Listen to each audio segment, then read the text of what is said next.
ఇచ్చినందుకు మా పాలకుర్తి ప్రజలందరికీ కూడా ధన్యవాదాలు అధ్యక్ష. గత 9 సంవత్సరాల నుంచి కూడా విద్యారంగం అనేది ఎంతో దారుణంగా తయారైంది అధ్యక్ష. అది నా పల్లబాట కార్యక్రమంలో ఊర్లన్నీ తిరుగుతుంటే ఆ స్కూల్స్ని చూస్తుంటే ఎంతో బాధేస్తుంది. ఎందుకంటే పిల్లలు ఎంత ఇబ్బంది ఉన్నా కానీ కొంతమంది పిల్లలు కింద కూర్చొని అసలు కనీసము మౌలిక వసతులు కూడా లేవు అధ్యక్ష. టాయిలెట్స్ అయితే అవి ఎంత దారుణంగా ఉన్నాయంటే అక్కడ పిల్లలు అవి ఎట్లా యూజ్ చేస్తుండ్రు అన్నది చూస్తేనే చూసిన వాళ్ళకి బాధ అవుతుంది అధ్యక్ష. కొన్ని చోట్లనేమో అసలు టాయిలెట్సే లేవు, కొన్ని చోట్ల ఉంటే మెయింటెనెన్స్ లేదు, ఇంకొన్ని చోట్లనేమో అసలు ఎన్ని రిపేర్స్ ఉన్నాయంటే అధ్యక్ష అది పట్టించుకున్న నాదుడే లేడు అధ్యక్ష గత 10 సంవత్సరాలలో కూడా. మరి ఇదే కాకుండా అధ్యక్ష స్టాఫ్ ప్రాబ్లం కూడా చాలా ఉంది అధ్యక్ష. మరి ఇవన్నీ కూడా మరి గత 10 సంవత్సరాలు ఎడ్యుకేషన్ అంతా వెనకాల ఎందుకు వేసిండ్రో అర్థం కావట్లేదు అధ్యక్ష. వేర్లు మంచిగా ఉంటేనే చెట్టు మంచిగా ఉంటుంది. మరి అసలు ఆ వేర్లే మంచిగా లేనప్పుడు మరి ఇంకా ఏమవుతారు, పిల్లల భవిష్యత్తు ఏం కావాలి అధ్యక్ష.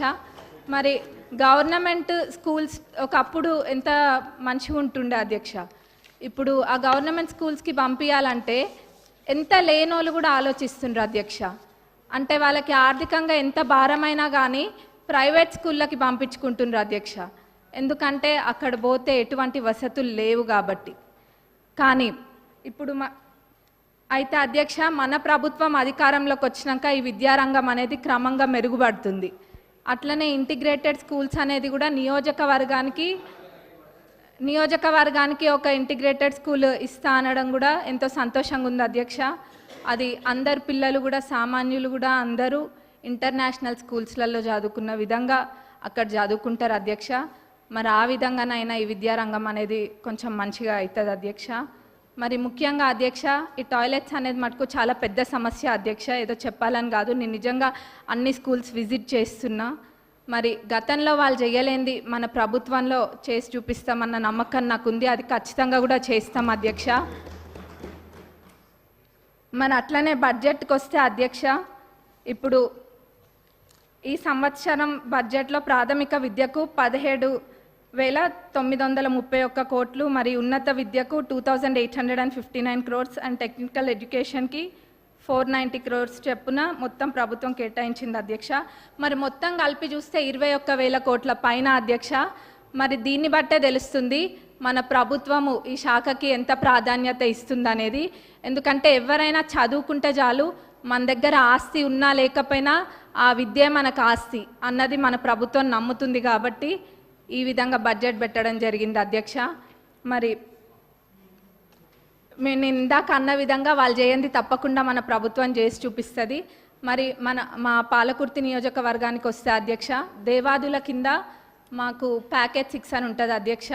మరి అన్నీ కంప్లీట్ అయినాయి కానీ అధ్యక్ష ఎందుకో మా ప్యాకేజ్ 6 మటుకు గత 10 సంవత్సరాలకు ఎంతో నిర్లక్ష్యానికి గురై ఉంది అధ్యక్ష. అది ఎంత పెద్ద ప్రాజెక్ట్ అంటే మొత్తము దానివల్ల 78,000 ఆయకట్టుకి నీరు వస్తాయి అధ్యక్ష. అయినా కానీ ఎంతో నిర్లక్ష్యం చేసిండ్రు అధ్యక్ష. మొత్తం కలిపి కూడా 30-35% పనులు కూడా పూర్తి కాలేదు అధ్యక్ష. రైతులు అంటే అంత చిన్న చూప అధ్యక్ష. మనము ఇప్పుడు రైతుని రాజు చేసే ప్రభుత్వం మన ప్రభుత్వం అధ్యక్ష. కాబట్టి మన ప్రభుత్వంలో ఇది ఖచ్చితంగా చేయాలి అధ్యక్ష. మరి ఆ 30-35% కూడా కంప్లీట్ కాలేదు. ఏమైందంటే గత ప్రభుత్వంలో గత పాలకులు ఏదో ఎలక్షన్ల ముందు ఆదరాబాదరాగా జనాలకు చూపించుకోవడం కోసం అని చెప్పి పాత కాంట్రాక్టర్ యొక్క టెండర్ని రద్దు చేసి కొత్త కాంట్రాక్టర్లను పిలిపించి ఆ ఎస్టిమేట్లో ఎన్నో తప్పులతోటి అధ్యక్ష, ఎన్నో మిస్ చేసి ఎస్టిమేట్ వేసిండ్రు అధ్యక్ష. మరి అప్పుడుతో పోలిస్తే జిఎస్టీ కూడా మరి 12% నుంచి ఇప్పుడు 18%కి పెరిగింది అధ్యక్ష. ఇట్లా ఎన్నో ఇబ్బందులతోటి ఈ కాంట్రాక్టర్లు కూడా పనులు చేయలేకపోతుండ్రు అధ్యక్ష. కాబట్టి ఈ పాత ఎస్టిమేట్ని కొంచెం సవరించి కొత్త ఎస్టిమేట్ తయారు చేసి అట్లనే పనులని ప్రారంభించాలని చెప్పి మీ ద్వారా గౌరవ ఇరిగేషన్ మినిస్టర్ గారిని మరి గౌరవ సీఎం గారిని కోరుతున్నాం అధ్యక్ష.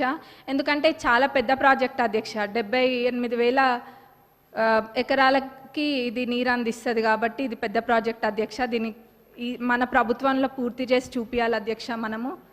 మరి మరి అట్లనే అధ్యక్ష కాలువలు కొన్ని చోట్ల అధ్యక్ష అన్ని చాలా మటుకు కాలువలల్లో అన్ని చెట్లు మొలిచి ఉన్నాయి అధ్యక్ష. దాన్ని కూడా ఎవరు పట్టించుకోలేదు. మళ్ళీ ఎట్లున్నారంటే ఇక్కడ సభలో అనొద్దో అదేదో వాళ్ళు చేయకుండా ఏదో 10 సంవత్సరాలు మనమే ఉండి పాలించినట్టుగా చెప్తున్నారు అధ్యక్ష. ఏమైంది కాలువల్లో అవి ఉన్నాయి ఇవి ఉన్నాయి అని. మరి